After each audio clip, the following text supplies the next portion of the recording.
Hi friends, have a nice day. இது உங்கள் childhood life style. நான் உங்கள் ஷைனி.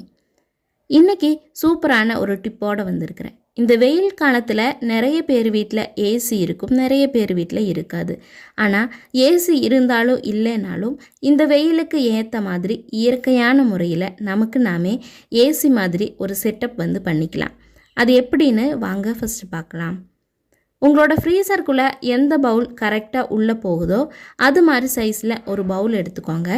அதில் உங்ககிட்ட இருக்கிற கொட்டாங்குச்சி அந்த பவுலுக்கு எத்தனை கரெக்டாக இருக்குதோ அதை உள்ளே போட்டுட்டு தண்ணியை ஃபுல்லாக ஃபில் பண்ணி ஓவர் நைட் ஃபுல்லாக ஃப்ரீசரில் வச்சு எடுத்துட்டிங்கன்னா மார்னிங் எணிக்கும் போது இது ஃபுல்லாகவே ஐஸ் கட்டி ஆயிரும். அதுக்கப்புறம் உங்களோட ரூமுகளில், கிச்சனில், டைனிங் ரூமில், ஹாலில் இது மாதிரி எல்லா இடத்துலையுமே இந்த ஒரு பவுலை வச்சுட்டு ஃபேன் போட்டு விட்டுட்டிங்கன்னா அந்த ரூம் ஃபுல்லாகவே இந்த ஃபேனோட காற்று இந்த கூலிங்கான ஐஸ் கட்டியில் பட்டு ரூம் ஃபுல்லாக நல்லா கூலிங் ஆக்கிரும்.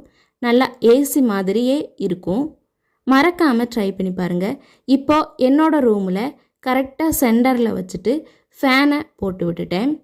ஃபேனுக்கு கீழே இருக்கிறதுனால அந்த ஃபேன் காற்று ஃபஸ்ட்டு இந்த பவுலில் உள்ள ஐஸ் கட்டியில் படும்போது இந்த காற்று அந்த ரூமு ஃபுல்லாகவே ஸ்ப்ரெட் ஆகும். அப்போ நல்ல ஒரு கூலிங் எஃபெக்ட் கிடைக்கும். மறக்காமல் ட்ரை பண்ணி பாருங்கள். வீடியோ பிடிச்சிருந்தனா லைக் பண்ணி சப்ஸ்கிரைப் பண்ணிக்கோங்க.